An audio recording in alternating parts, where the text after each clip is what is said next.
Greetings, fellow adventurers of history.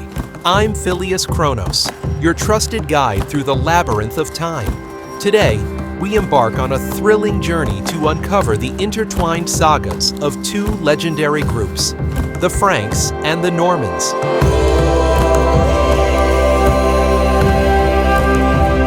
But let me ask you this. What do a tribe of Germanic warriors and a band of seafaring Norse raiders have in common?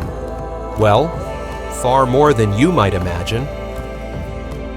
The Franks carved out an empire that shaped the very foundations of medieval Europe, while the Normans took the legacy of conquest and culture to extraordinary new heights. Together, we'll unravel how the Franks transformed from scattered tribes into the architects of the Carolingian Empire under the legendary Charlemagne. Then, we'll trace how the Normans, born from Viking roots, not only embraced the traditions of the Franks, but also redefined them as conquerors and builders of new kingdoms. So fasten your seatbelts, or should I say, tighten your tunics, as we dive headfirst into a tale of power, expansion, and cultural evolution.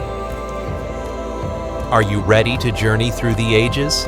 Let's begin. As we step deeper into our journey, let us connect the threads of history.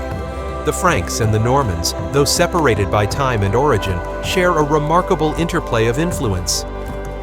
Consider the Franks, whose empire laid the groundwork for medieval Europe.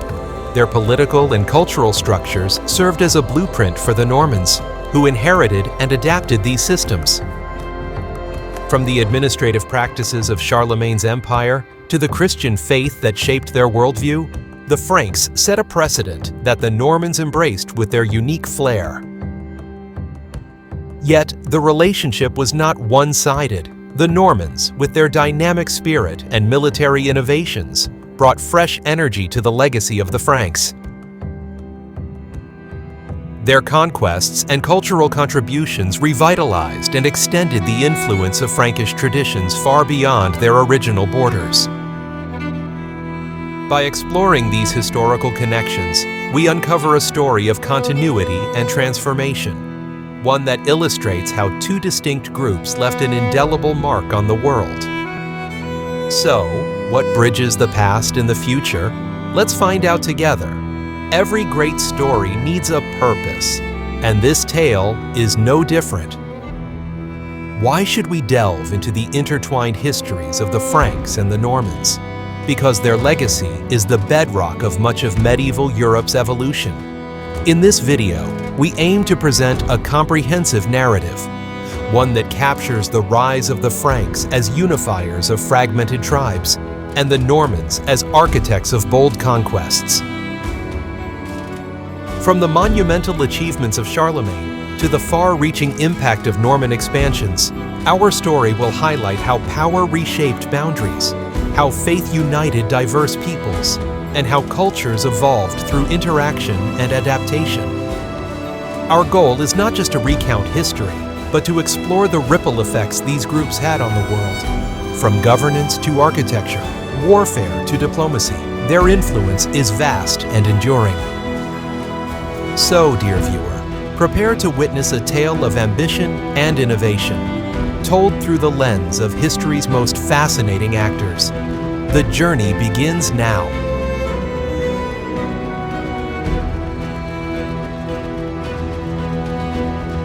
Let us delve into the very beginnings of Frankish history, a time when the Franks were a loose federation of Germanic tribes inhabiting the frontiers of the Roman Empire. These tribes, driven by both necessity and opportunity, honed a fierce warrior culture that would later define their legacy.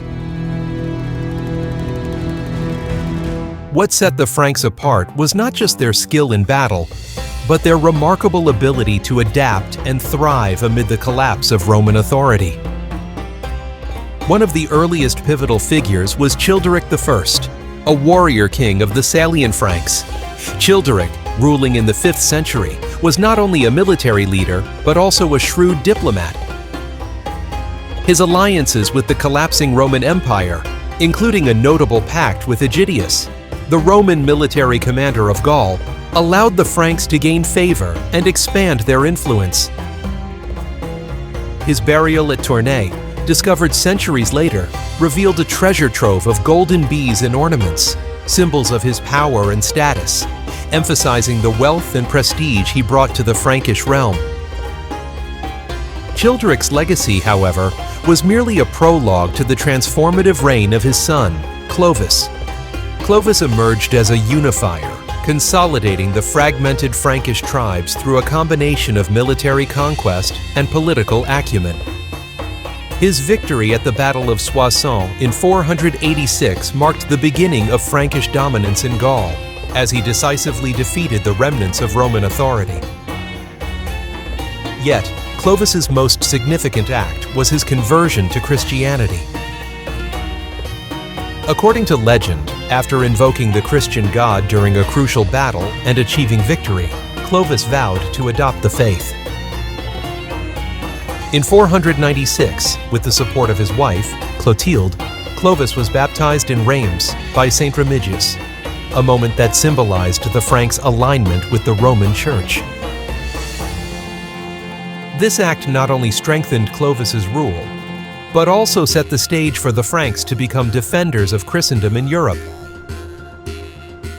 His unification of the tribes and his establishment of the Merovingian dynasty would serve as a foundation for the Frankish Empire's rise. The Franks' origins, shaped by the leadership of figures like Childeric and Clovis, reveal a story of ambition, adaptability, and transformation. From their tribal roots to their emergence as a force that would shape the medieval world, their history is one of remarkable evolution. Now, let us uncover the next chapter in their ascent to greatness. The rise of Clovis Tharin marks a turning point, not just in the history of the Franks, but in the development of medieval Europe itself. As the first king to unite the various Frankish tribes under a single ruler, Clovis laid the groundwork for a powerful and enduring kingdom. Clovis's leadership was marked by a keen understanding of both warfare and diplomacy. His decisive victory at the Battle of Soissons in 486 was not merely a territorial gain, but a symbolic triumph over the remnants of Roman authority in Gaul. By defeating Syagrius, the Roman governor of Soissons, Clovis established himself as a force to be reckoned with. The battle itself was a turning point. Clovis's army, composed of a mixture of loyal Frankish warriors and other allied tribes, faced a Roman Gallo force under Syagrius that still clung to the remnants of Roman military traditions. The battlefield near Soissons became a stage for Clovis to demonstrate his tactical genius. As the two armies clashed, Clovis's troops used their superior knowledge of local terrain to encircle and overwhelm Syagrius's forces. The decisive blow came when Clovis's warriors captured the Roman standard, a psychological victory that shattered the morale of Syagrius's army. With this victory, Clovis solidified his control over northern Gaul, and Syagrius fled to the Visigoths for refuge. However, even this escape was short-lived. The Visigoths, wary of incurring Clovis's wrath, handed Syagrius back to the Frankish king, who executed him to ensure there would be no challenges to his rule.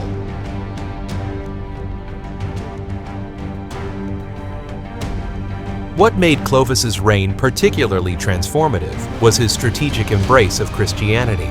Encouraged by his wife, Queen Clotilde, who was already a devout Christian, Clovis began to consider the faith as more than just a personal conviction. The legend of the Battle of Tolbiac further cemented Clovis's legacy as a ruler chosen by divine will. The Alemanni, fierce opponents who had long threatened the stability of the region, were initially successful in pushing back Clovis's forces. Facing potential defeat, Clovis reportedly invoked the Christian god, vowing to convert if granted victory. Almost miraculously, the tide of battle shifted, and the Frankish forces emerged victorious. This wonder became a cornerstone of Clovis's narrative, portraying him as a divinely ordained leader and solidifying his bond with the Christian Church. In 496, Clovis's baptism at Rheims by Saint Remigius was a grand affair, symbolizing a new chapter in Frankish history. This conversion was not only a religious act, but also a political masterstroke. By aligning himself with the Roman Church, Clovis gained the support of the clergy, enhanced his legitimacy among his Christian subjects, and forged alliances with other Christian rulers. The Franks' newfound identity as a Christian kingdom also set them apart from neighboring pagan or Arian groups, giving them a distinct advantage in both politics and warfare. Under Clovis's rule, the Merovingian dynasty took shape, named after his legendary ancestor, Merovech. But who was Merovech, and why did his name come to define an entire dynasty? The origins of the Merovingian lineage are steeped in myth and history, intertwining pagan traditions with the emerging Christian identity of the Franks. Merovech, said to be the progenitor of the dynasty, was a semi-legendary figure whose story reflects the transitional nature of the era. According to legend, Merovech was born of a union between his mother and a sea creature, combining human and otherworldly qualities. This myth, while fantastical, served to elevate the status of the Merovingian kings, portraying them as divinely chosen and destined to rule. Such tales were instrumental in fostering loyalty among their subjects, blending folklore with the political needs of the time. By the 5th century, the Merovingians had established themselves as key players in the shifting power dynamics of Gaul. Childeric I, Merovech's descendant, played a crucial role in setting the stage for Frankish dominance. As a Salian Frankish king, Childeric not only secured alliances with the crumbling Roman Empire, but also expanded Frankish influence through military campaigns. His leadership demonstrated the strategic blend of diplomacy and force that would become a hallmark of the Merovingian rulers. Clovis I, inheriting this legacy, transformed the Merovingian dynasty from a collection of tribal leaders into a centralized and powerful monarchy. His conversion to Christianity and subsequent alliance with the Roman Church further solidified the dynasty's authority. By aligning with the Church, the Merovingians gained both spiritual legitimacy and practical support from the clergy, who helped administer their expanding territories. The early Merovingian kings ruled through a combination of charisma, military prowess, and the creation of enduring institutions. Salic law, codified under their reign, provided a unifying legal framework for the diverse tribes within their realm. This law not only established rules for succession and property, but also reinforced the king's role as the ultimate arbiter of justice. The dynasty's symbolic power was also reflected in its regal practices. Merovingian kings were known for their long hair, a sign of their sacred status. Cutting a Merovingian king's hair was considered an act of defiance and a symbolic dethronement. This unique blend of myth, tradition, and governance allowed the Merovingians to maintain control over a diverse and often fractious population. While the Merovingians would later be overshadowed by the Carolingians, their contributions to the formation of medieval Europe were profound. They laid the foundation for a unified Frankish identity, established crucial ties with the Church, and created institutions that would endure long after their dynasty's decline. The story of the Merovingians is not just one of kings and battles, but of a people forging a new identity in a changing world. The Frankish kingdom reached its zenith under the rule of Charlemagne, a name that has become synonymous with medieval greatness. Known as Charles the Great, Charlemagne was more than just a king. He was a visionary leader, warrior, and cultural reformer whose reign reshaped Europe. Charlemagne ascended to power in 768, inheriting a divided kingdom from his father, Pepin the Short. His early reign was marked by relentless campaigns of expansion. From the Lombards in Italy to the Saxons in the north and the Avars in the east, Charlemagne extended the Frankish borders to encompass much of Western and Central Europe. His military conquests were not merely about territorial gain. They were driven by a mission to unify Europe under a single Christian empire. Charlemagne's campaigns against the Saxons, for instance, spanned decades and were as much about spreading Christianity as they were about political dominance.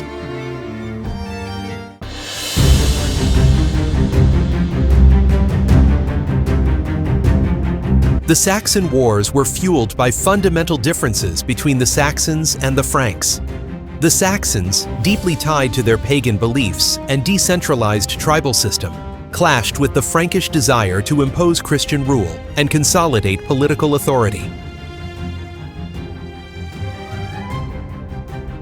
These differences created a powder keg of tension along their shared borders. The Franks, led by Charlemagne, sought to expand their empire and unify it under Christianity. For Charlemagne, the Saxons represented a barrier to his vision of a consolidated and pious realm. Their resistance to Christian conversion and refusal to acknowledge Frankish authority frustrated his ambitions.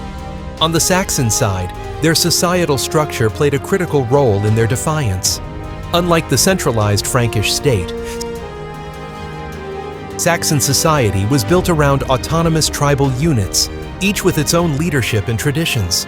This decentralized nature made them resistant to outside control, but also posed challenges in forming a unified defense against the Franks.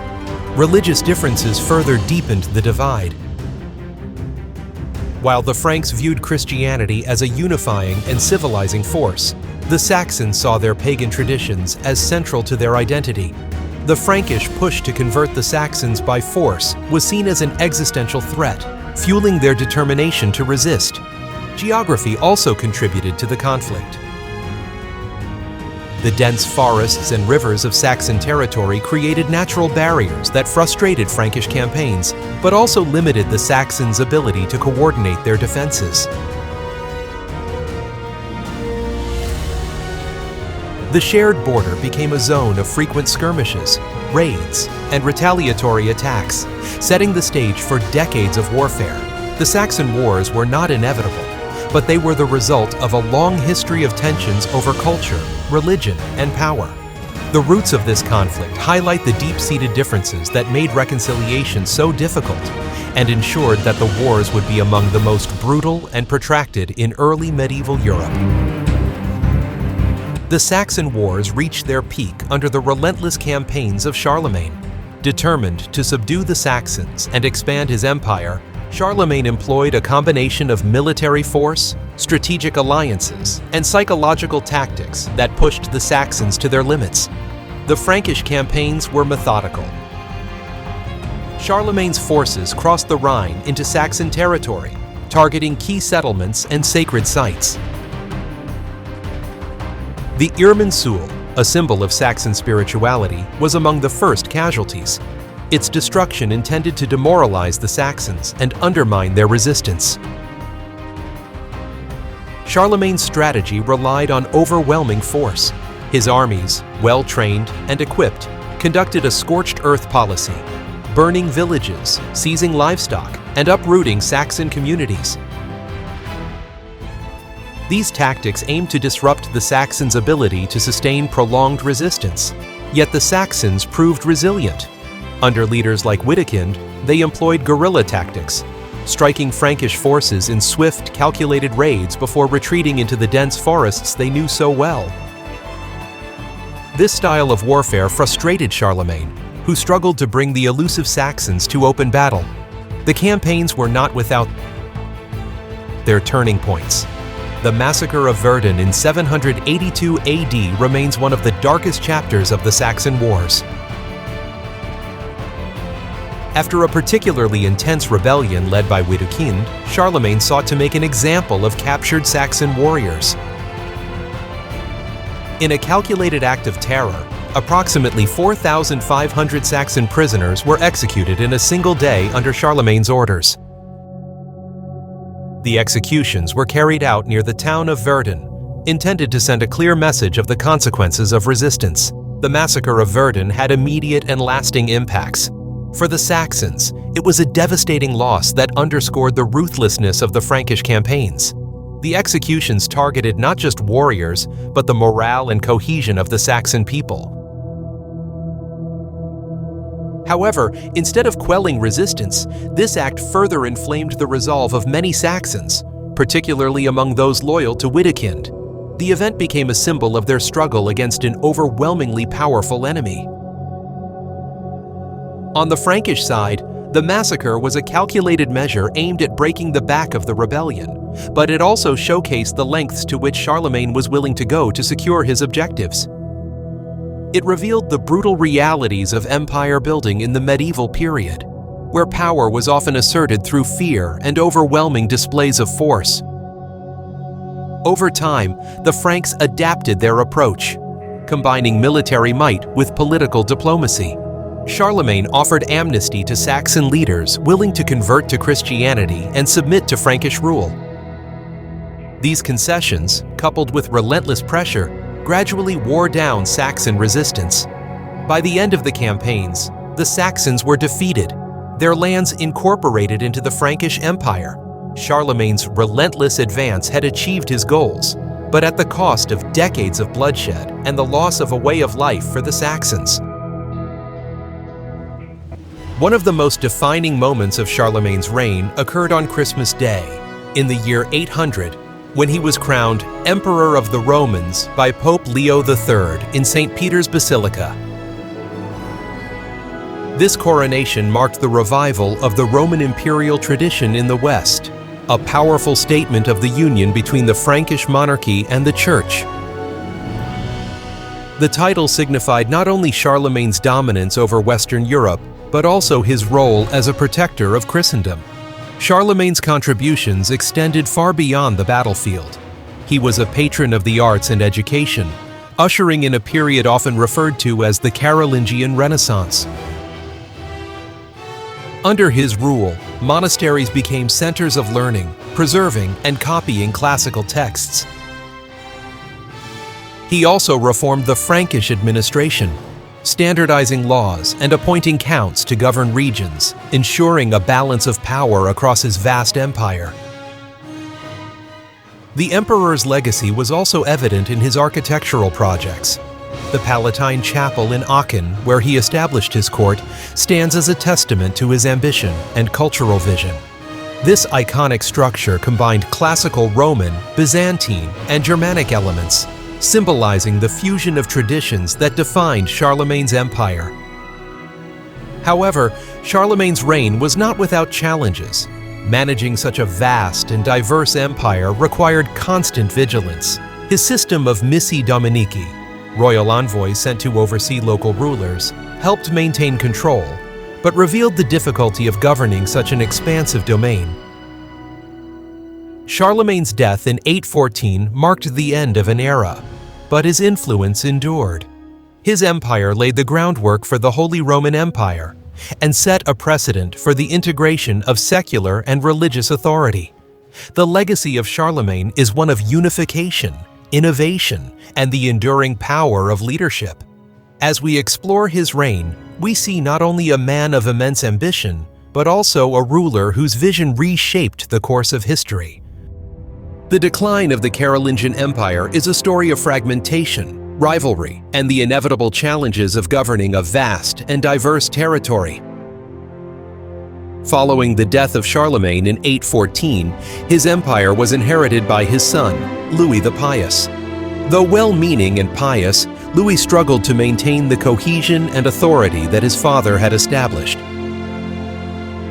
Louis's reign was marred by internal conflicts, both within his family and among the nobility. His attempts to divide the empire among his sons sowed the seeds of discord.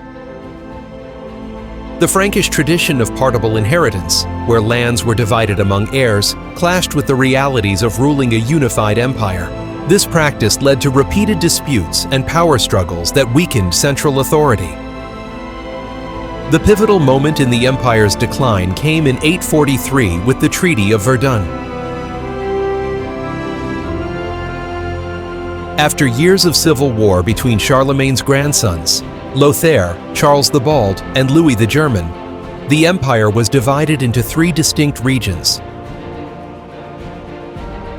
Lothair the Fern, as the eldest, retained the imperial title and received the central territories. His kingdom, often called Middle Francia, included key regions such as northern Italy, the Low Countries, Burgundy, and a corridor stretching from the North Sea to Rome. This geographically awkward territory made it difficult to govern and defend effectively, contributing to its eventual fragmentation. Charles the Bald inherited the western portion, known as West Francia, which would become the foundation of modern France. This region encompassed the heartlands of the Frankish people and provided a stable base for future dynastic development. Louis the German took the eastern territories, or East Francia, which laid the groundwork for the later Holy Roman Empire and the eventual emergence of modern Germany. His kingdom included much of present-day Germany, Austria, and parts of Central Europe. The Treaty of Verdun was significant not only for its immediate political consequences, but also for its long-term impact on European history. By formalizing the division of the empire, it created distinct cultural and linguistic regions that would later evolve into modern European states. The linguistic divide between Romance and Germanic languages, for example, can trace its roots to this division. While the Treaty of Verdun effectively ended the Civil War, it also marked the permanent fragmentation of Charlemagne's empire. This division weakened the empire's ability to respond to external threats, such as Viking raids from the north, Magyar incursions from the east, and Muslim advances from the south. Each ruler struggled to maintain control over their respective territories, leading to further decentralization of power. The once mighty Carolingian Empire became a patchwork of smaller, semi-autonomous states. Local lords and nobles began to assert greater authority, often at the expense of the central monarchy. This shift laid the groundwork for the feudal system that would dominate medieval Europe. Despite its decline, the legacy of the Carolingian Empire endured. The cultural and administrative achievements of Charlemagne's reign continued to influence European history for centuries. The idea of a unified Christendom, underpinned by the alliance between the church and state, persisted as an ideal, even as political realities shifted. The decline of the empire was not the end of the Carolingian legacy, but rather a transformation into a new chapter of European history. As we reflect on this period, we see the challenges of maintaining unity in a vast empire and the enduring impact of Charlemagne's vision. The Treaty of Verdun may have divided his empire, but the seeds of European identity, planted during his reign, continued to grow and flourish. The story of the Normans begins with the thunderous arrival of Viking longships on the shores of Frankish territory. The 9th century was a time of chaos and uncertainty for the Frankish Empire, as Norse raiders from Scandinavia launched relentless incursions along the rivers and coasts of Western Europe. These fearsome warriors, driven by a combination of ambition, resource scarcity, and a desire for wealth, saw the wealthy monasteries and towns of the Franks as irresistible targets. The Viking raids began sporadically, but quickly escalated in scale and frequency. Their longships, marvels of naval engineering, allowed them to navigate both open seas and shallow rivers, enabling swift and devastating attacks deep into the heart of Frankish territory. These vessels, with their shallow drafts, could strike inland settlements and retreat before organized resistance could muster.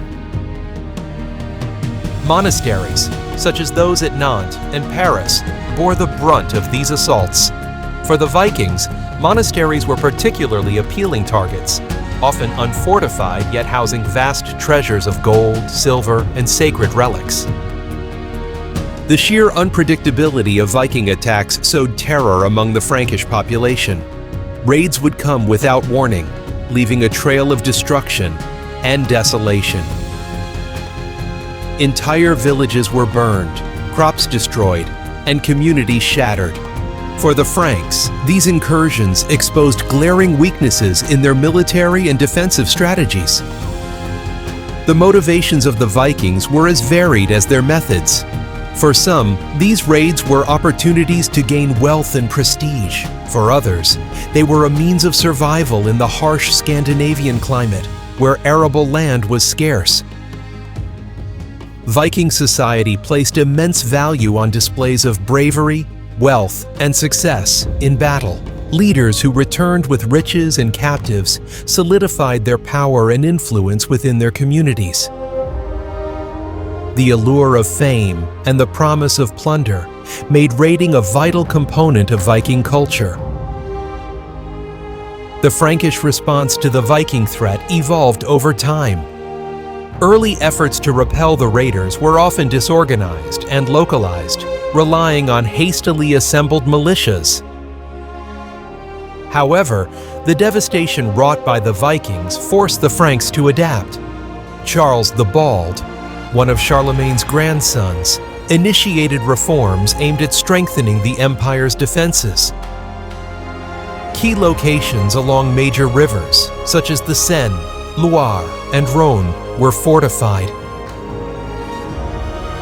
The construction of fortified bridges, like the one at Pont de l'Arche, proved particularly effective in hindering Viking movements by blocking access to critical inland routes.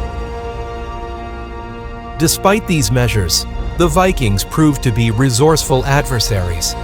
They often exploited the divisions within the Frankish Empire, targeting regions weakened by internal conflicts and civil wars. In some cases, local Frankish leaders chose to pay tribute to the Vikings, known as Danegeld, to spare their territories from destruction. While this strategy offered temporary relief, it also emboldened the raiders, who viewed the payments as a sign of weakness. One of the most infamous Viking raids occurred in 845, when a fleet led by the legendary Ragnar Lothbrok sailed up the Seine River and attacked Paris. Ragnar's fleet, numbering over 120 ships and thousands of warriors, made its way through the heart of Frankish territory, leaving a trail of devastation. The sight of the longships advancing on the Seine was enough to spread panic among the local population and the defenders of Paris. Upon reaching the city, Ragnar's forces laid siege to Paris, using both brute force and psychological warfare to break the resistance. The Franks, under Charles the Bald, were unable to mount an effective defense as their forces were spread thin across the empire. Ragnar's strategy was meticulous. He divided his forces to attack from multiple points, overwhelming the city's defenders. As the siege wore on, supplies within Paris dwindled, and disease began to take its toll on the besieged population. Faced with no viable alternatives, Charles the Bald was forced to negotiate with the Vikings. Ragnar demanded an enormous ransom to spare the city, a staggering 7,000 pounds of silver, a sum that would strain the Frankish treasury for years to come. The ransom was paid, and Ragnar, true to his word, withdrew his forces. However, this raid left a profound mark on the Frankish psyche. It demonstrated the Vikings' ability to penetrate deep into the empire and highlighted the inadequacy of the Frankish defenses. Ragnar's raid on Paris became legendary, not only for its audacity, but also for its consequences.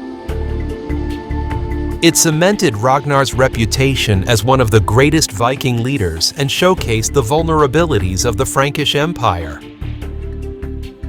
This event, along with other raids, forced the Franks to re-evaluate their defensive strategies and marked the beginning of a long and complex relationship between the Norse and the Franks.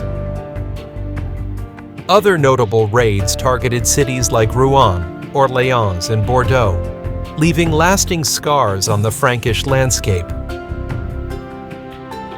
In the aftermath of these attacks, the Franks began to realize the need for a more centralized and organized approach to counter the Viking threat.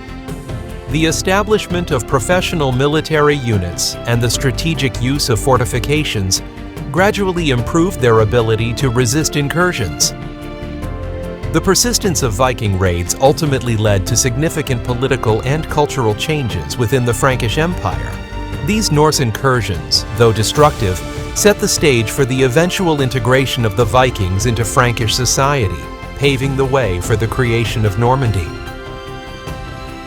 This remarkable transformation, from raiders to rulers, was still decades away, but it would forever reshape the destiny of the Franks. So, who were these raiders who reshaped the destiny of the Franks? To answer that question, we must explore their motivations, their strategies, and the ways in which their actions reverberated throughout the Frankish world. As the Viking raids intensified, the Frankish rulers sought not only to defend their lands, but also to find lasting solutions to the persistent Norse incursions. One of the most pivotal moments in this evolving relationship came in the year 911, with the signing of the Treaty of Saint-Clair-sur-Epte. This agreement marked a turning point, transforming adversaries into allies and laying the foundation for the emergence of Normandy. The treaty was the result of negotiations between Charles the Simple, King of West Francia, and the Viking leader Rollo. The Franks, weary from decades of Viking aggression and unable to fully repel the raiders, turned to diplomacy. Rollo, a formidable Viking chieftain, had established a stronghold along the Seine River and posed an ongoing threat to the region. Recognizing the potential for a mutually beneficial arrangement, both sides came to the table to negotiate terms. Under the treaty, Charles the Simple granted Rollo and his followers a substantial tract of land along the lower Seine. This territory, encompassing what is now known as Normandy, was strategically important for both parties. For the Vikings, it provided a permanent base from which they could settle and prosper. For the Franks, it created a buffer zone, as Rollo pledged to defend the region against future Viking attacks and to ensure the safety of Frankish lands. The treaty's terms went beyond territorial concessions. Rollo agreed to convert to Christianity, a significant step that aligned the Vikings with the Frankish Church and facilitated their integration into Frankish society. His baptism, reportedly at Rouen, symbolized the merging of Norse and Frankish cultures and marked the beginning of the Vikings' transformation into the Normans. To further cement the alliance, Rollo also swore fealty to Charles the Simple, formally acknowledging him as his overlord. The treaty was not without its challenges. While Rollo and his followers accepted the terms, the process of settling the region and integrating the Norse into the local culture was gradual and at times contentious. The newly established Normandy required strong leadership to ensure stability, and Rollo proved to be an effective ruler.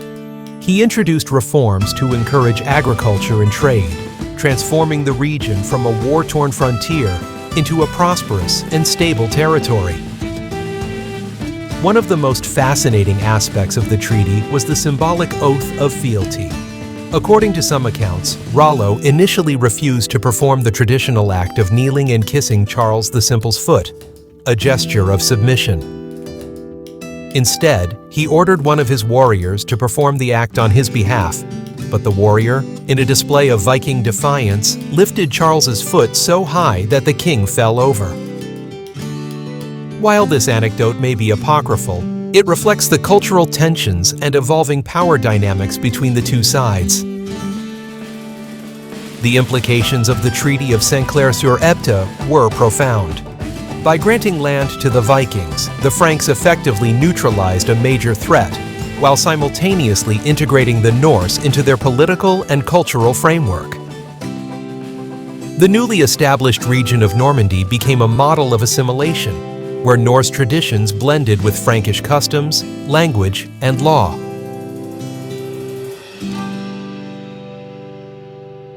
Over time, the Normans would emerge as a distinct and powerful identity, renowned for their military prowess, governance, and cultural achievements. The treaty also highlighted the pragmatic approach of Frankish rulers in dealing with external threats. While some criticized Charles the Simple for ceding territory, the agreement ultimately ensured stability and prosperity for the region. Normandy, under Rollo's leadership, flourished as a center of trade, agriculture, and innovation, setting the stage for its rise as a key player in medieval Europe. The Treaty of Saint-Clair-sur-Epte serves as a testament to the transformative power of diplomacy. What began as an act of necessity evolved into a partnership that reshaped the political landscape of Western Europe. The Vikings, once feared as relentless raiders, found a new identity as settlers and leaders, paving the way for their remarkable contributions to European history. The transformation of the Vikings into the Normans was not an overnight process, but rather a gradual blending of cultures that unfolded over decades.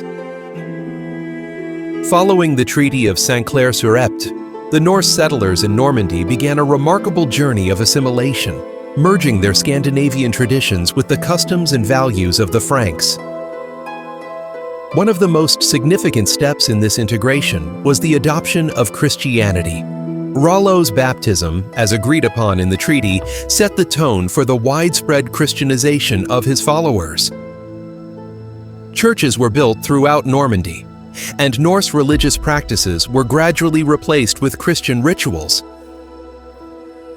This shift not only aligned the Normans with the dominant faith of Europe, but also facilitated their acceptance into Frankish society, where the church held immense influence. Language played a crucial role in the integration process. Over time, the Norse settlers abandoned their native tongue in favor of the Old French dialect spoken in the region. This linguistic transition was more than just practical. It symbolized the Normans' evolving identity as they embraced their new homeland. The blending of Norse and Frankish languages also gave rise to unique terms and expressions that reflected the hybrid culture of Normandy. The legal and administrative systems of the Franks provided a framework for governance in Normandy. Rollo and his successors adopted Frankish laws and adapted them to suit their needs, creating a stable and efficient system of rule. This fusion of legal traditions ensured the continuity of governance while allowing the Normans to maintain elements of their own organizational structures.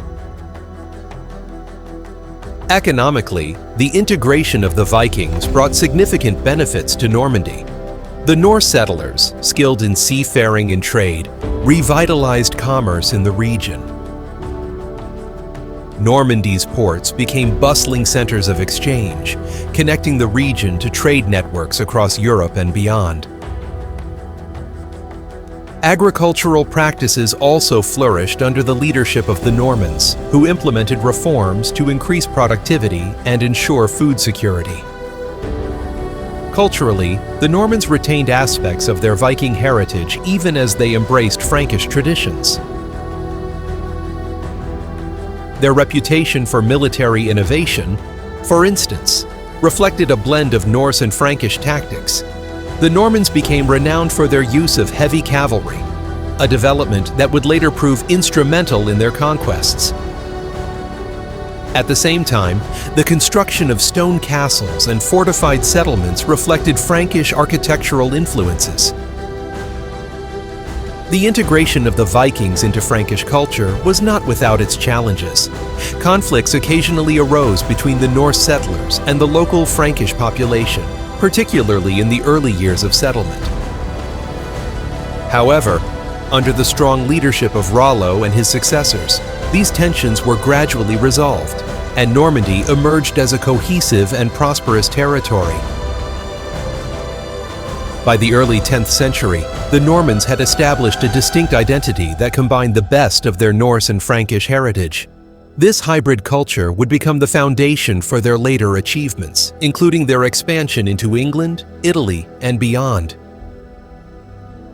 The story of the Vikings' integration into Frankish culture is a testament to the transformative power of adaptation and the enduring impact of cultural exchange. With the foundation of Normandy established, the region needed strong leadership to transform it from a volatile frontier into a stable and prosperous territory. Rollo, the first Duke of Normandy, rose to the challenge with a combination of military acumen, administrative innovation, and sheer determination. His leadership laid the groundwork for the powerful Norman state that would emerge in the centuries to come. Rollo's story began long before the Treaty of Saint-Clair-sur-Epte. Born in Scandinavia, likely in the late 9th century, he earned a reputation as a fearsome Viking warrior and leader. Known as Rollo the Walker, a nickname reportedly derived from his immense stature that made riding a horse difficult, he was both a towering figure physically and a commanding presence on the battlefield. Leading raids across the British Isles and the Frankish coasts, Rollo quickly became a formidable name in the chronicles of his time. Rollo is often linked to the legendary Viking figure Ragnar Lothbrok, though the exact nature of their relationship remains debated among historians. Some sources suggest that Rollo was a descendant or close kin of Ragnar, sharing his fierce warrior lineage and the ambition that defined the family. This connection, whether familial or symbolic, underscores the legacy of Viking leadership that Rollo carried into his reign in Normandy. It also highlights how Norse familial bonds and legendary tales reinforced the authority and status of Viking leaders in their communities.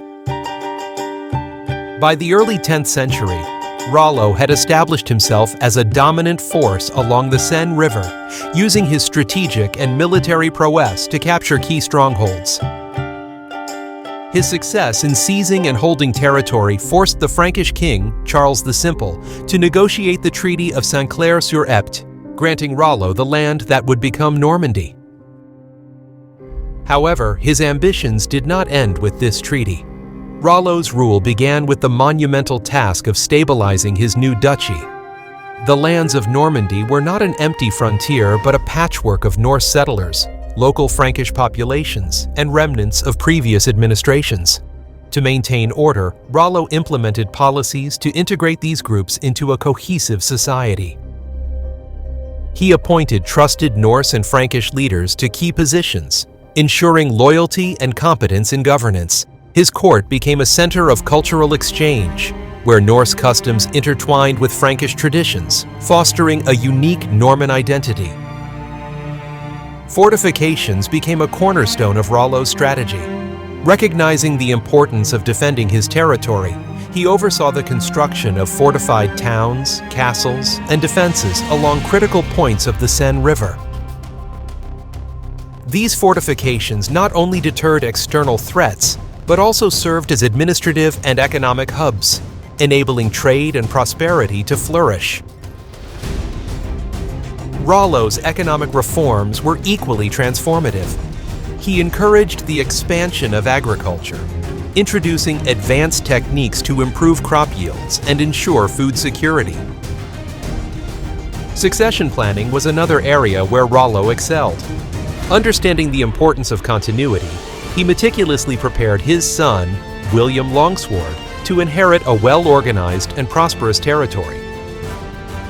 William's education and training under Rollo's guidance ensured that Normandy would remain stable and strong after his passing. Rollo's leadership extended beyond his administrative and military accomplishments. He left a legacy of cultural synthesis, where Norse resilience and innovation combined with Frankish sophistication. This hybrid identity became the hallmark of the Normans, who would go on to achieve great feats across Europe. The early Norman leadership, spearheaded by Rollo, set a standard for ambition and adaptability that would define the Normans for generations. Through a combination of military strength, administrative skill, and cultural synthesis, Rollo transformed Normandy from a vulnerable frontier into a flourishing duchy. His legacy, carried on by his successors, ensured that the Normans would become one of the most influential forces in medieval Europe. The evolution from Viking raiders to the Normans of legend was one of the most remarkable transformations in medieval history. Over the course of a few generations, the Norse settlers in Normandy not only integrated into Frankish society, but also forged a distinct identity that would define their role in European history. This transformation began with the pragmatic leadership of Rollo and continued through the efforts of his successors. The first step in this evolution was the adaptation to the Christian faith. As agreed in the Treaty of Saint-Clair-sur-Epte, Rollo and his warriors embraced Christianity. And with that came a shift in values, practices, and alliances. Churches were built across Normandy, and the clergy became instrumental in shaping the new Norman identity. The Christian faith not only connected the Normans to the wider European community, but also allowed them to participate in the politics and diplomacy of Christendom. The cultural synthesis between the Norse and Frankish traditions was evident in nearly every aspect of Norman life. Linguistically, the Normans abandoned Old Norse in favor of Old French, but their vocabulary retained traces of their Norse heritage. This blending of languages also symbolized the merging of two worlds into one cohesive culture. Similarly, in governance, the Normans adopted Frankish legal frameworks while infusing them with their own administrative efficiency and military organization. Norman leaders implemented a feudal system that both mirrored Frankish traditions and adapted to their own needs, creating a strong sense of loyalty and hierarchy among their people. Norman military innovations became a hallmark of their identity. Drawing on their Viking past, they retained a fierce warrior ethos, but combined it with the Frankish emphasis on cavalry and fortifications. The Normans became masters of castle construction, using stone to build impregnable strongholds that symbolized both their power and their adaptability. These castles were strategically located to secure key trade routes, defend territories, and project power across the landscape. The introduction of motte and bailey castles was a Norman hallmark, combining a raised earthwork with a fortified keep to create highly effective defensive structures. Economically, the Normans thrived by leveraging their strategic position in northern France. Normandy's ports became hubs of trade, connecting the duchy to markets in England, Scandinavia, and the Mediterranean. This prosperity allowed the Normans to fund ambitious projects, including the construction of grand cathedrals and the further fortification of their territories. The Normans also excelled in agriculture, introducing crop rotation and other innovative farming techniques that increased productivity and supported their growing population. The fusion of Norse resilience with Frankish sophistication also found expression in Norman culture and art. They developed a unique architectural style, blending Romanesque elements with influences from their Norse heritage. This can be seen in the towering churches and intricate stonework that dotted the Norman landscape. Notable examples include the construction of the Abbey of Saint-Étienne in Caen, a masterpiece of Norman Romanesque architecture commissioned by William the Conqueror. One of the most striking aspects of the Norman transformation was their ability to project power far beyond their borders. By the 11th century, the Normans had become a formidable force in Europe, not just in their own territory, but as adventurers, conquerors, and rulers. Their military campaigns in England, southern Italy, and Sicily were testaments to their ambition and effectiveness as a cohesive and innovative force. The Norman Conquest of England in 1066, led by William the Conqueror, became one of the defining events in European history, establishing a Norman dynasty that would rule for generations. Additionally, Norman adventurers like Robert Guiscard and his brother Roger I carved out territories in southern Italy and Sicily, establishing the Kingdom of Sicily. This kingdom became a beacon of cultural and religious diversity, blending Norman, Byzantine, and Islamic influences into a unique and flourishing society. The transformation into Normans was not merely a story of cultural assimilation, it was one of reinvention. The Normans managed to forge a new identity that combined the best of their Viking roots with the strengths of their adopted Frankish culture. This hybrid identity allowed them to rise as one of the most dynamic and influential groups in medieval Europe, setting the stage for their future conquests and achievements. As the Normans solidified their control over Normandy, they inherited and transformed the Frankish systems of administration, creating a unique and effective model of rule. Their governance was rooted in the feudal framework, a system that emphasized loyalty and mutual obligation between lords and vassals. However, the Normans refined this system, ensuring that power was both centralized under the duke and delegated effectively to trusted nobles. At the heart of Norman governance was the Duke's Court, which acted as the central authority for lawmaking, justice, and administration. The court was not only a place of governance, but also a hub of cultural exchange, where advisors, scholars, and military leaders contributed to the stability and prosperity of the duchy. The Normans emphasized efficiency in their administration, drawing on Frankish legal traditions, while incorporating their own practices, such as maintaining detailed records of land ownership and obligations. A key innovation of the Normans was their strategic use of castles as centers of both military and administrative control. These fortifications were more than defensive structures. They symbolized the duke's authority and served as local seats of power. Each castle was managed by a castellan, a trusted official responsible for maintaining order, collecting taxes, and ensuring the duke's decrees were enforced. This network of fortified strongholds allowed the Normans to project power across their territory and respond quickly to threats or disputes. The Normans also prioritized the integration of diverse populations within their realm. Recognizing the value of stability, they worked to reconcile the Norse settlers with the existing Frankish inhabitants. By promoting intermarriage and cultural exchange, the Normans fostered a sense of unity among their people. Their ability to manage and integrate these groups was critical in transforming Normandy into a cohesive and prosperous duchy. Economic reforms were another cornerstone of Norman governance. The duchy's leaders implemented policies to encourage trade and agriculture, turning Normandy into a thriving economic center.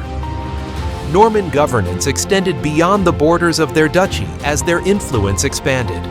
The administrative and military systems they perfected in Normandy became the blueprint for their later conquests in England, Italy, and Sicily. The Normans' ability to adapt and innovate within the framework of Frankish governance set them apart as one of the most dynamic ruling groups of the medieval period, combining tradition with a forward-looking approach to leadership. The Normans were more than just conquerors and administrators. They were also patrons of art, architecture, and religion. Their embrace of Christianity, inherited through their Frankish ties, became a cornerstone of their cultural identity and a driver of their architectural ambitions. One of the most profound contributions of the Normans was their commitment to the construction of grand religious buildings. Churches, monasteries, and cathedrals built under Norman patronage became icons of the Romanesque style. This architectural approach, characterized by massive stone walls, round arches, barrel vaults, and intricate carvings, combined Frankish influences with the unique vision of the Normans. The Abbey of Saint-Étienne in Caen, commissioned by William the Conqueror, stands as a testament to their ambition and skill, blending architectural innovation with spiritual devotion. The symmetrical design of Norman cathedrals, along with their soaring towers and detailed sculptures, reflected both the power of faith and the authority of the Normans. Norman architecture also introduced advancements such as ribbed vaulting and thick stone columns that supported heavier roofs, paving the way for later Gothic innovations. Castles like the White Tower of the Tower of London, constructed under Norman rule, showcase their expertise in defensive architecture, combining functionality with imposing grandeur. Beyond architecture, the Normans actively supported the church as a political and cultural institution. Their leaders maintained close ties with the papacy, often positioning themselves as defenders of Christendom. This alliance with the church not only enhanced their legitimacy, but also allowed them to wield significant influence in the broader Christian world. Norman rulers sponsored the establishment of monasteries, which became centers of learning and culture. These monasteries preserved classical texts, educated the clergy, and contributed to the intellectual revival of the medieval period. Cultural contributions extended beyond religion. The Normans fostered a fusion of Norse and Frankish traditions, reflected in their art, literature, and governance. They sponsored illuminated manuscripts, crafted with elaborate designs, gold leaf, and vivid colors, that combined Christian themes with echoes of their Norse heritage. These manuscripts often featured intricate depictions of biblical scenes, marginalia with animals or mythical creatures, and elegant calligraphy, demonstrating the Normans' desire to create works that were both spiritually significant and artistically stunning. Notable examples include manuscripts commissioned by Norman abbeys, which served not only as religious texts, but also as visual symbols of their cultural sophistication. The integration of religious and cultural efforts wasn't merely symbolic. It had a tangible impact on Norman society. The construction of churches and monasteries created jobs, stimulated local economies, and encouraged the development of towns. The establishment of religious institutions also played a role in integrating diverse populations, uniting them under a shared faith and cultural identity. The Normans' cultural and religious contributions extended far beyond their borders. Their influence reached England after the Norman Conquest in 1066, where they transformed the landscape with their iconic Romanesque churches and castles. Similarly, in southern Italy and Sicily, Norman rulers blended their traditions with Byzantine and Islamic influences, creating a vibrant and multicultural society. Through their patronage of religion and culture, the Normans left an enduring legacy that shaped the spiritual and artistic fabric of medieval Europe. Their grand cathedrals, literary achievements, and devotion to faith continue to inspire awe and admiration, standing as lasting monuments to their innovative and ambitious spirit. The Normans skillfully navigated the complex political landscape of medieval Europe by forging strategic marriages and alliances with the Frankish elite. These connections were not merely symbolic, but instrumental in solidifying their legitimacy and expanding their influence across the continent. One of the earliest and most impactful alliances was Rollo's marriage to Gisela, the daughter of King Charles the Simple of West Francia. This union was more than a personal bond. It was a calculated political move that symbolized the merging of Viking and Frankish traditions. Gisela, as a Frankish princess, brought immense prestige to Rollo's lineage, cementing his acceptance among the Frankish elite. Her dowry included not only material wealth, but also symbolic legitimacy, linking Rollo directly to the royal bloodline of West Francia. While the historical accuracy of Gisella's role has been debated, with some suggesting that her marriage to Rollo may have been more ceremonial than personal, its impact on Norman-Frankish relations was undeniable. This marriage sent a clear message to both Rollo's Norse followers and the Frankish aristocracy. The Normans were no longer just outsiders, but a legitimate force within the Frankish realm. It also served as a precursor to future Norman strategies of forging alliances through matrimony. The marriage arrangement also reflected the delicate balancing act between Rollo's Norse heritage and his new role as a Frankish vassal. By marrying a Frankish princess, Rollo signaled his commitment to the cultural and political integration of the Normans into Frankish society. This integration was further reinforced through Rollo's public adoption of Christianity and his subsequent efforts to encourage his followers to do the same. The Normans continued this strategy in subsequent generations. Marriages between Norman leaders and Frankish nobility were carefully arranged to strengthen alliances, secure territories, and legitimize claims. For instance, William Longsword, Rollo's son, solidified Norman ties with local Frankish lords by marrying into influential families. Such alliances were not limited to the Frankish realm. The Normans' ambitions extended beyond their immediate borders, and their marital diplomacy reflected this. Marriages into other powerful European dynasties furthered their influence and created networks of allies that supported their expansionist goals. These alliances allowed the Normans to position themselves as key players in the politics of medieval Europe, often acting as intermediaries between rival powers. The blending of Frankish and Norman bloodlines also had a profound cultural impact. The children of these unions often embodied the fusion of Norse resilience and Frankish refinement, becoming adept leaders who carried forward the legacy of both traditions. This cultural synthesis was evident in the Normans' governance, art, and military strategies, all of which reflected the strengths of their dual heritage. Marriage and alliances were not just tools for political gain, but also mechanisms for cultural exchange. Through these connections, the Normans absorbed elements of Frankish culture, including language, religion, and legal practices, while introducing their own innovations. This exchange enriched both societies and laid the groundwork for the Normans' future successes.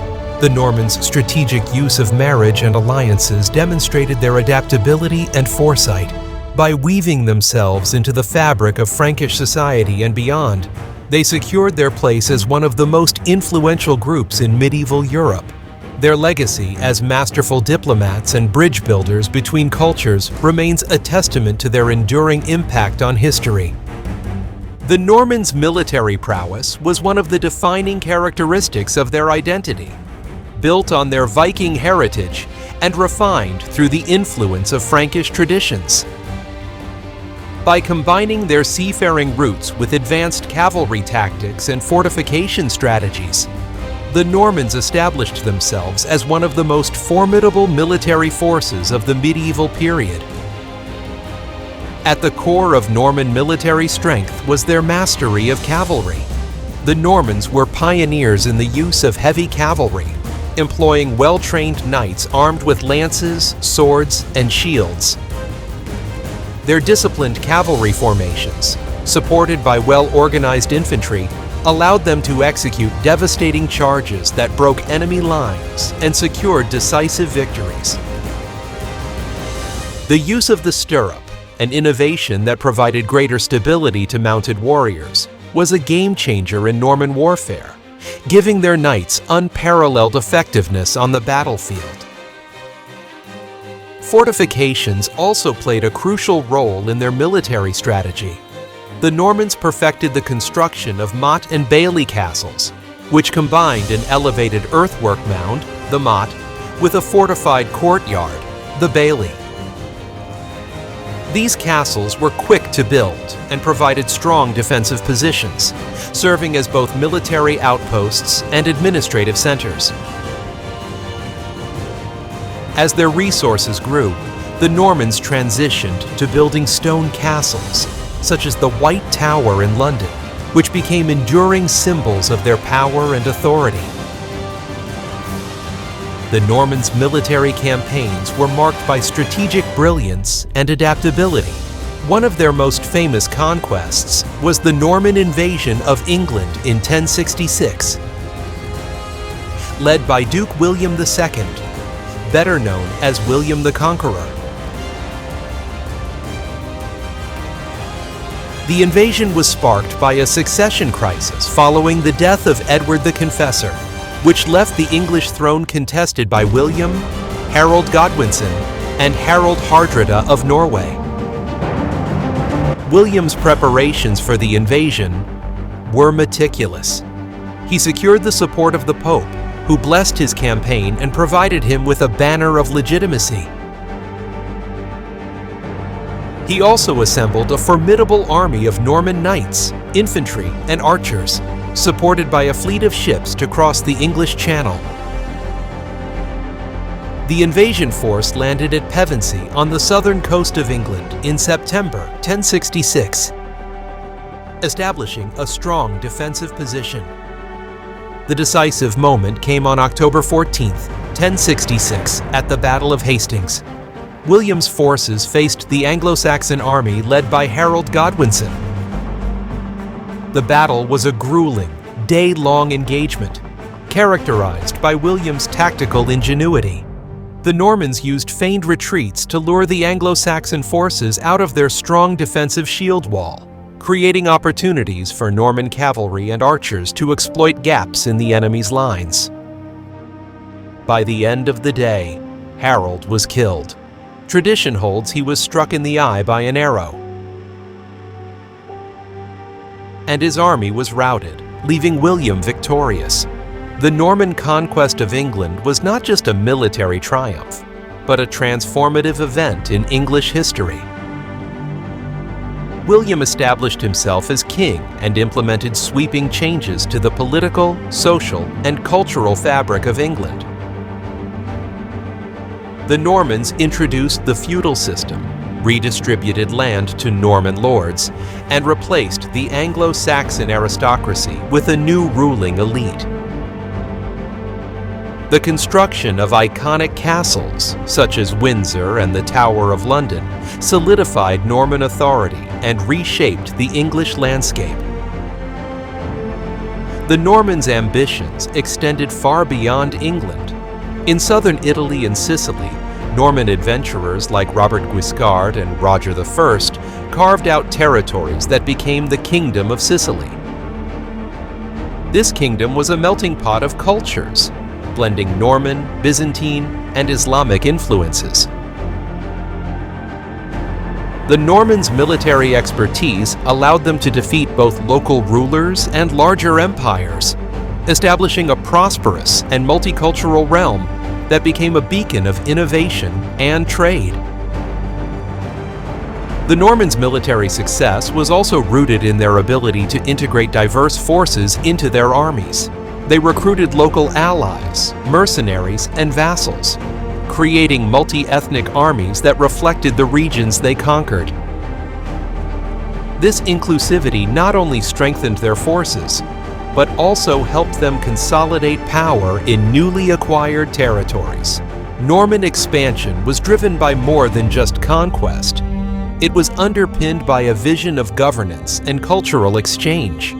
Their military campaigns were often accompanied by efforts to build infrastructure, establish law and order, and integrate local populations into their feudal system. This holistic approach ensured that their conquests were not fleeting, but enduring, leaving a legacy that reshaped Europe. The Normans' legacy as heirs to the Franks is a testament to their ability to adapt, innovate, and leave an indelible mark on European history. As they emerged from their Viking origins, the Normans absorbed the traditions, governance systems, and cultural advancements of the Franks, elevating these elements into a new and enduring legacy. One of the most significant aspects of their legacy was their governance. By adopting and enhancing the feudal system established by the Franks, the Normans created a structure that not only ensured loyalty among vassals, but also allowed for efficient administration of vast territories. In England, for instance, the introduction of the Domesday book, an unprecedented survey of landholdings and resources, illustrates their innovative approach to governance. This record not only provided a comprehensive understanding of the kingdom's wealth, but also reinforced Norman control over their newly acquired territories. Culturally, the Normans continued the Frankish tradition of blending influences from diverse sources to create something uniquely their own. Their architecture, exemplified by the Romanesque style, showcased their ambition and artistic vision. Norman churches and castles became iconic symbols of power and devotion, blending structural ingenuity with aesthetic grandeur. The fusion of Norse, Frankish, and local traditions in their art and culture demonstrated their ability to synthesize influences and produce enduring contributions to European heritage. The Normans also inherited the Frankish role as protectors and promoters of Christianity. Their close ties to the Church not only legitimized their rule, but also allowed them to act as defenders of Christendom. This is evident in their participation in the Crusades, where Norman knights played prominent roles in expanding Christian influence in the Holy Land. Their contributions to the religious and political goals of Europe further cemented their position as heirs to the Frankish legacy. Military innovation was another hallmark of their legacy.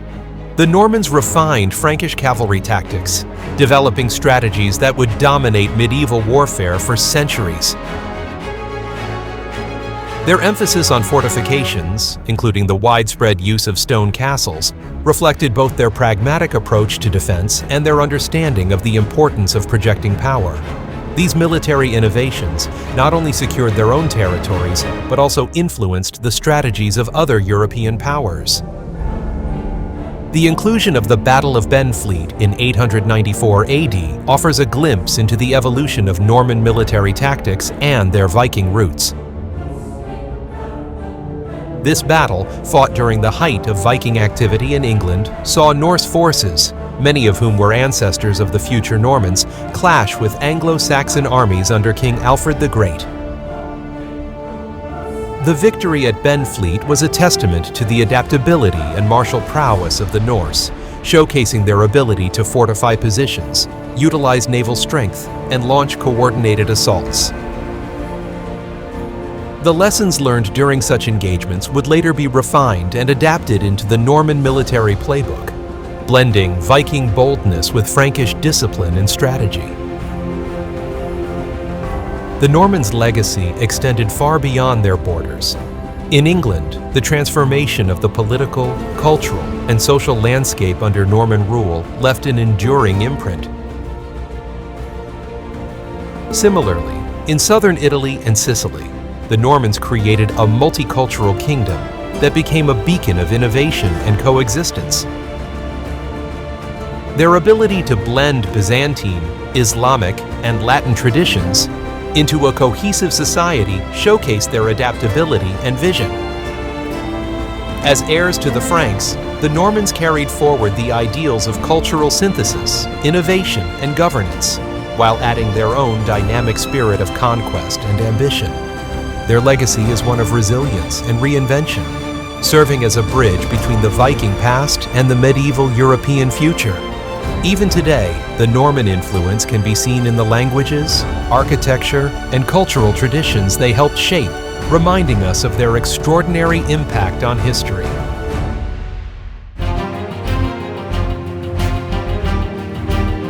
The Norman Conquest of England in 1066 was not only a milestone in English history, but also a testament to the ambition and military prowess of the Normans. The story begins with the death of Edward the Confessor, the childless King of England, whose passing triggered a fierce struggle for the throne. Three contenders emerged: Harold Godwinson, crowned king by the Witan, William, Duke of Normandy, claiming a promise from Edward, and Harald Hardrada of Norway, who asserted his own ancestral rights. William's preparations for the conquest were meticulous and multifaceted, reflecting his ability to plan for both military and political success. To secure his claim to the English throne, William obtained the blessing of Pope Alexander II, who provided him with a papal banner as a sign of divine approval. This act not only legitimized William's cause, but also encouraged other Norman nobles to join his campaign, bolstered by the idea that their mission was sanctioned by the Church. William invested significant resources into assembling his invasion force, which was one of the largest military endeavors of its time. His army consisted of well-trained Norman knights, disciplined infantry, and skilled archers, creating a balanced and versatile force. He also commissioned the construction of a fleet of ships capable of transporting his troops and horses across the English Channel. The logistical planning required for such an operation was immense, including securing provisions, coordinating troop movements, and ensuring the readiness of his forces for a swift and decisive landing. William's strategy extended beyond military preparations. He engaged in psychological warfare, spreading propaganda about his rightful claim to the throne and the legitimacy of his invasion. By framing his campaign as a mission to restore order and justice, William sought to weaken Harold's support and gain the favor of influential English nobles. The invasion began in September 1066, when William's forces landed at Pevensey on the southern coast of England. Establishing a beachhead, William quickly fortified his position and began advancing inland, seizing key locations to disrupt Harold's ability to respond effectively. His movements were calculated to force Harold into a hasty confrontation, exploiting the fatigue and disorganization of the Anglo-Saxon forces. The pivotal moment came at the Battle of Hastings on October 14, 1066. Harold Godwinson, fresh from his victory over Harald Hardrada at the Battle of Stamford Bridge, marched his exhausted army south to confront William's forces. The Normans, employing a combination of archery, infantry, and cavalry, faced the Anglo-Saxon shield wall, a formidable defensive formation. The battle raged for hours, with the Normans initially struggling to break through the tightly packed English lines. William's strategic brilliance turned the tide.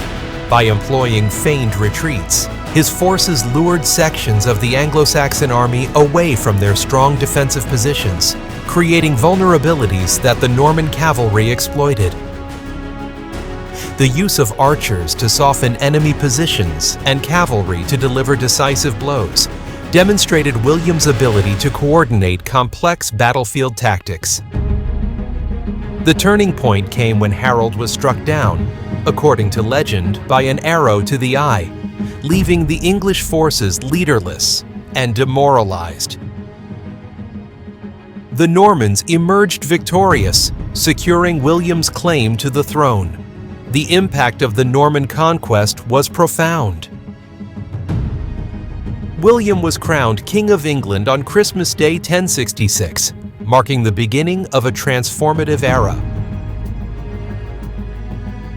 The Normans introduced the feudal system, redistributing land to loyal Norman lords and fundamentally altering England's social and political structure. The Anglo-Saxon aristocracy was replaced by a new Norman elite, who brought with them their language, customs, and governance. The construction of iconic Norman castles, such as the Tower of London and Windsor Castle, reinforced their control and reshaped the English landscape. These fortifications served both as military strongholds and symbols of Norman authority. Additionally, the Normans left a cultural legacy that included the blending of Anglo-Saxon and Norman traditions, influencing the development of the English language and legal systems. The Norman conquest of England was more than a military victory. It was a turning point that redefined the course of English and European history. William's vision and the Normans' ability to adapt and integrate left an enduring imprint, shaping the identity of a nation and demonstrating the far-reaching impact of their ambition. While the Norman conquest of England stands as their most famous achievement, the expansion of the Normans into southern Italy and Sicily was equally remarkable and transformative. This campaign was spearheaded by adventurous Norman knights, often acting independently of their homeland, who sought fortune and land in the politically fragmented landscape of southern Europe. The Norman presence in Italy began in the early 11th century, when small bands of Norman mercenaries arrived to offer their military services to local rulers. These warriors quickly gained a reputation for their skill in battle and their ability to turn the tide of conflicts. Their success in service led to increasing demands for their assistance, and soon Normans began carving out territories for themselves. Among the early leaders was Robert Guiscard, whose name, meaning the cunning, reflected his strategic brilliance and ambition. Robert Guiscard and his brothers systematically expanded Norman control in southern Italy, defeating local Lombard rulers and Byzantine forces to establish dominance over the region. One of Robert's most notable victories came in 1059, when he was formally recognized by Pope Nicholas II as the Duke of Apulia, Calabria, and Sicily. This papal endorsement not only legitimized Norman rule, but also solidified their alliance with the Church, positioning the Normans as defenders of Christendom. The conquest of Sicily, led by Robert's younger brother Roger I, was another landmark in Norman expansion. Sicily, under Muslim control for over 2 centuries, was a wealthy and strategically vital island. The campaign to conquer it began in 1061 and lasted until 1091, marked by a series of sieges, battles, and strategic negotiations. The initial landing at Messina in 1061 was a bold move that demonstrated Roger's military acumen, securing a foothold on the island. From there, the Normans systematically advanced, capturing key cities such as Palermo in 1072 and Syracuse in 1086. These victories were often achieved through a combination of siege warfare, naval superiority, and alliances with disaffected local factions. Roger's approach combined military might with diplomacy. Recognizing the complexity of ruling a multi-religious and multi-ethnic population, he integrated local Muslim leaders and administrators into his governance. This pragmatic approach ensured a smooth transition of power and maintained the prosperity of the island. Roger also employed Muslim engineers and architects, whose expertise contributed to the creation of iconic Norman Sicilian architecture. Under Norman rule, Sicily became a beacon of cultural and religious diversity. The Normans fostered a society where Latin Christians, Greek Orthodox communities, and Muslims coexisted, contributing to a vibrant and prosperous kingdom. Norman architecture in Sicily, such as the Palatine Chapel in Palermo and the Monreale Cathedral, blended Romanesque, Byzantine, and Islamic elements, reflecting the island's unique cultural synthesis. These structures were adorned with intricate mosaics, Arabic inscriptions, and geometric patterns, showcasing the fusion of artistic traditions. Economically, the Normans revitalized trade across the Mediterranean, leveraging Sicily's position as a crossroads between Europe, Africa, and the Middle East. The island became a hub for the exchange of goods, ideas, and technologies, facilitating a cultural renaissance that enriched Norman society and its neighbors. Administrative reforms, influenced by their Frankish heritage, created an efficient governance system that allowed the island to thrive. Tax systems were streamlined, and agricultural production flourished under Norman supervision, further enhancing Sicily's wealth. The Kingdom of Sicily under Norman rule became one of the most dynamic and influential realms of the medieval world. Its unique blend of cultures and traditions made it a model of coexistence and innovation, admired throughout Europe and beyond. The conquest of Sicily exemplified the Normans' ability to adapt to diverse cultural and political environments, combining their military prowess with strategic alliances and inclusive governance to transform the island into a center of power and prosperity. The Norman expansion into southern Italy and Sicily remains a testament to their ambition, resilience, and skill as both conquerors and rulers. Their legacy endures in the architectural wonders, administrative systems, and cultural achievements that continue to inspire awe and admiration today. The Normans' role in the Crusades stands as one of the defining chapters in their storied history. As devout Christians and formidable warriors, the Normans were uniquely positioned to play a critical part in these religious and military campaigns that sought to reclaim the Holy Land.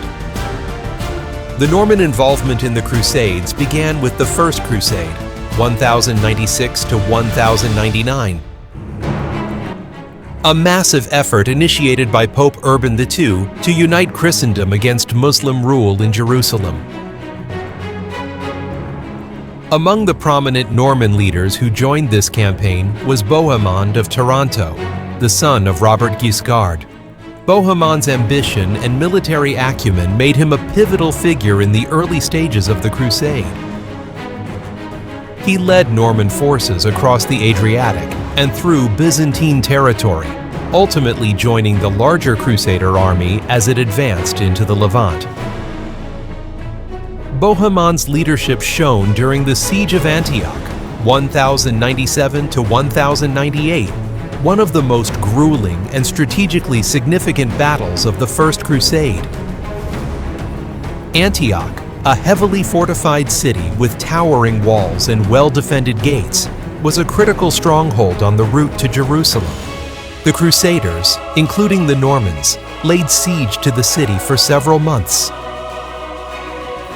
Enduring harsh conditions, dwindling supplies, and the constant threat of counterattacks from the city's defenders. Hunger and disease plagued the Crusader camp, testing their resolve and unity. Bohemond's resourcefulness proved decisive in breaking the stalemate. Through covert negotiations, he convinced a discontented Armenian guard within the city to betray his post and grant the Crusaders access. On the night of June 2nd, 1098, the Crusaders launched a daring assault, scaling the walls and storming into Antioch.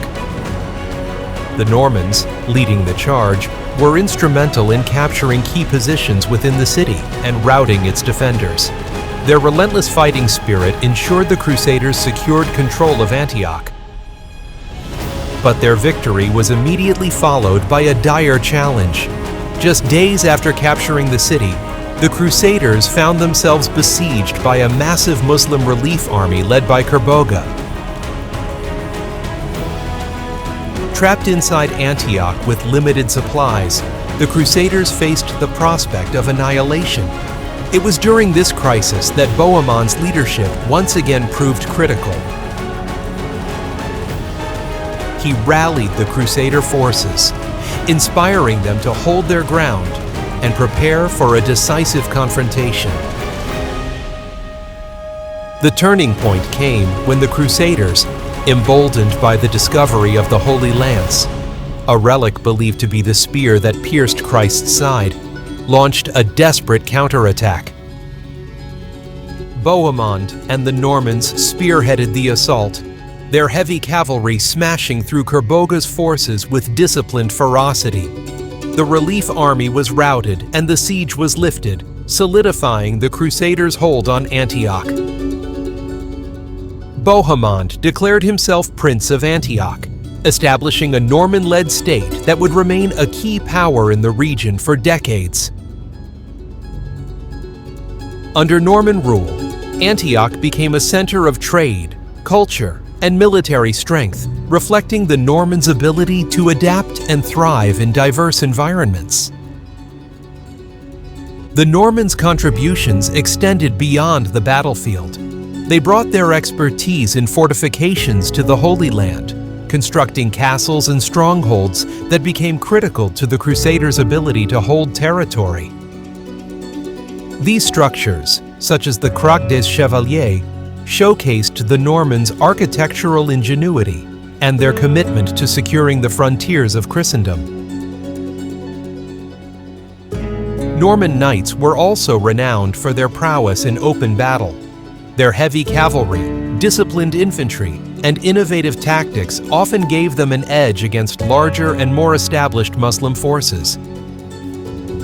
The Normans' ability to adapt to the challenging terrain and diverse enemy strategies in the Levant further cemented their reputation as elite warriors. The Norman influence in the Crusades was not limited to the First Crusade. Throughout subsequent campaigns, Norman adventurers and leaders continued to participate, bringing their military expertise and their vision of Christian unity to the forefront. Their efforts inspired other European powers to follow their example, ensuring that the Crusades would remain a defining aspect of medieval Christendom for centuries.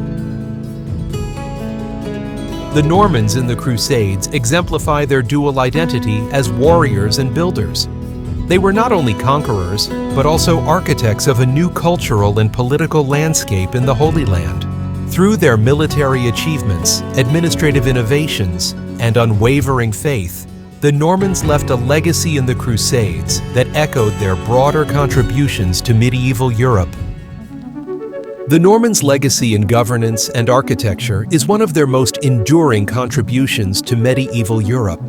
As both rulers and builders, they left an indelible mark on the territories they controlled, blending their Viking heritage with the traditions they adopted from the Franks and other cultures.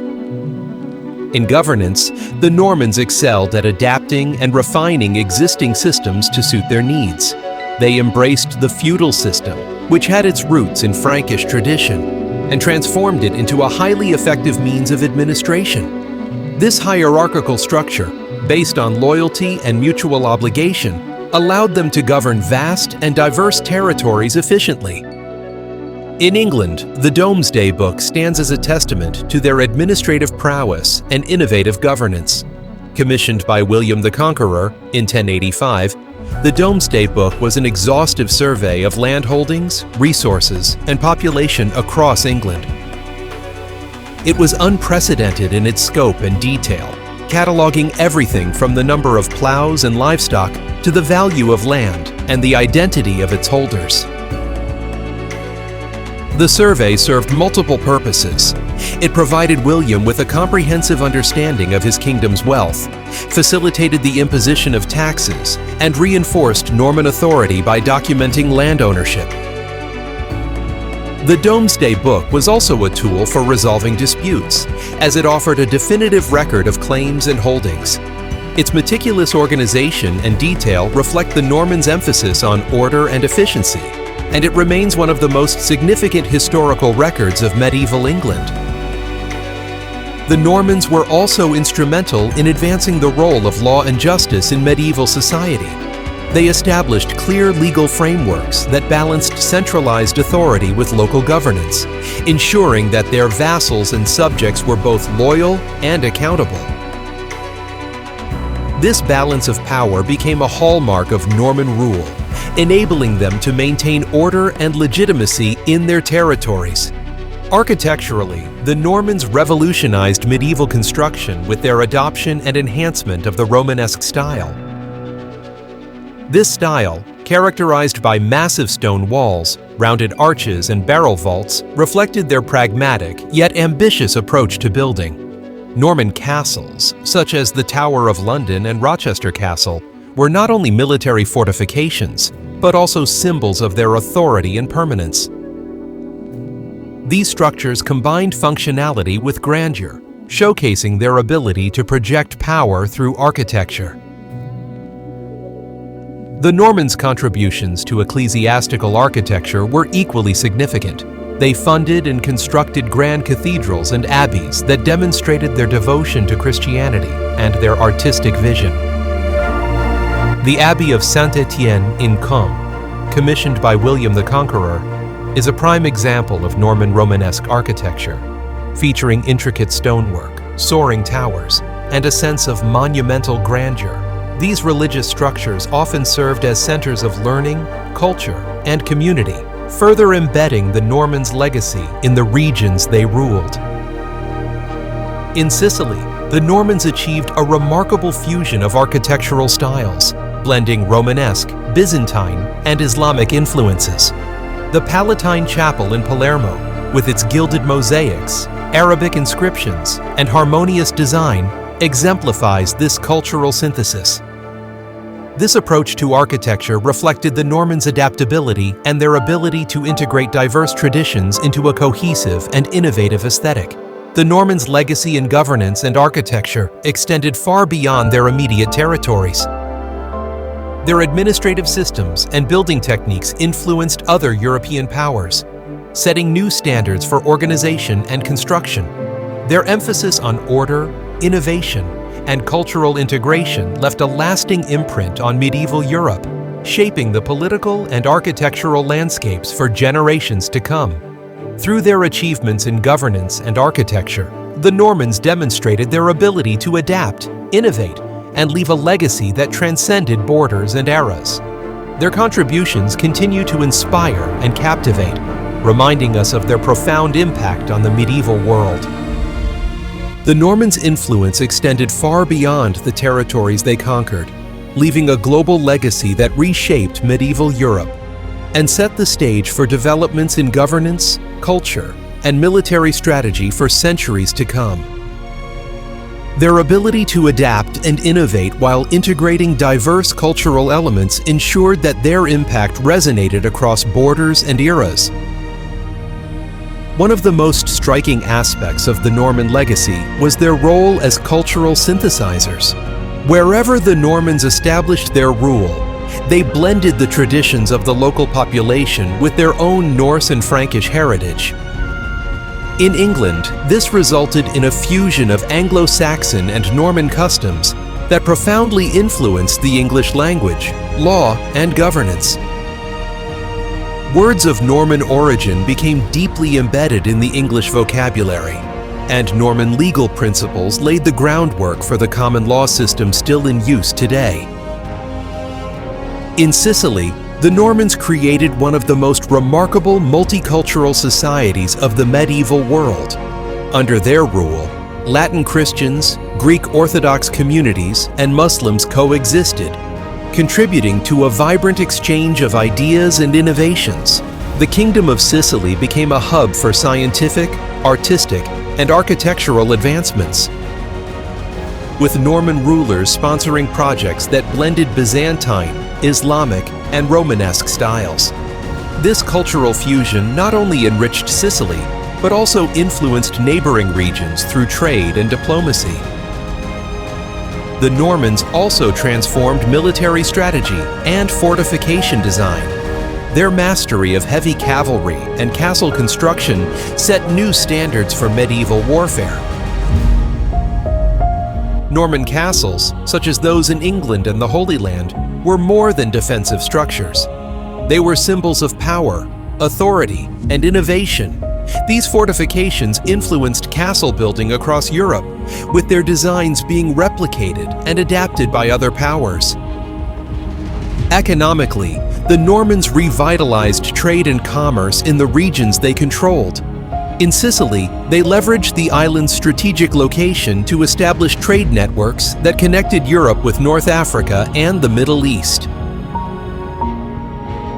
Norman rulers facilitated the exchange of goods, ideas, and technologies, fostering economic prosperity and cultural enrichment.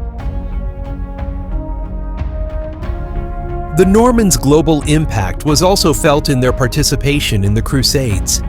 As key players in these religious and military campaigns, Norman leaders like Bohemond of Taranto and Roger II of Sicily left an indelible mark on the history of the Holy Land. Their contributions to the Crusader states extended Norman influence far beyond Europe, establishing them as a dominant force in the medieval Christian world. Perhaps the most enduring aspect of the Norman legacy is their adaptability and resilience. From their Viking roots to their transformation into a dynamic and influential force in medieval Europe, the Normans demonstrated an unparalleled ability to integrate and innovate. Their achievements in governance, architecture, culture, and warfare left a legacy that transcended their time, shaping the course of history in profound and lasting ways. Even today, the Norman influence can be seen in the architectural wonders, legal frameworks, and cultural traditions they helped create.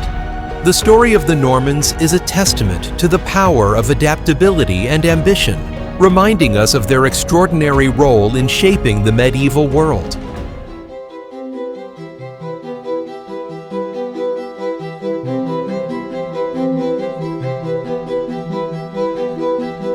As we reach the end of our journey through the intertwined histories of the Franks and the Normans, we are left with a story of transformation, ambition, and enduring influence. From their origins as Germanic tribes and Norse raiders to their emergence as two of the most dynamic forces in medieval Europe, the Franks and the Normans shaped the trajectory of an entire continent. As we reflect on their stories, we see not only the rise and fall of empires, but also the enduring power of cultural exchange and innovation. The Franks and Normans remind us that history is not just a series of events, but a tapestry woven from the threads of diverse traditions, ambitions, and ideas. I would like to take this moment to express my deepest gratitude to the countless historians and scholars who have dedicated their lives to uncovering and preserving these stories. Their meticulous research and passion for history have illuminated the past and allowed us to share these tales with you. And so, the legacy of the Franks and Normans echoes through time, shaping the course of history in ways both grand and unseen. But history, my friends, is an endless journey, one that invites us to explore even further. If you've enjoyed this adventure through time, why not take your journey even deeper? By becoming a member of Timeless Tales, you gain access to early releases, behind-the-scenes insights, and even the power to help decide which stories we uncover next. And fear not, no soulless AI narrators here. Every tale is carefully crafted and told with passion, just as history deserves. So, if you wish to stand among the great patrons of historical storytelling, join us today. Let's continue uncovering the past, one timeless tale at a time. To all the viewers who share a love for history, thank you for accompanying me on this journey. Your curiosity and enthusiasm keep these narratives alive and vibrant. If you have suggestions or ideas for upcoming episodes, I would be delighted to hear from you.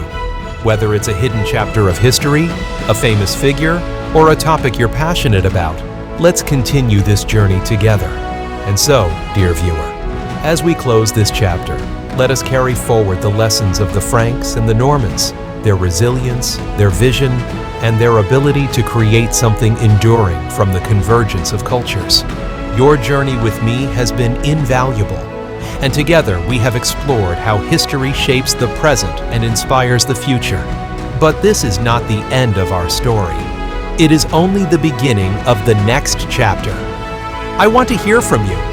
Share your ideas and suggestions for upcoming episodes. Is there a hidden chapter of history you want uncovered? A famous figure whose story should be told? Or perhaps a unique culture or event you're passionate about?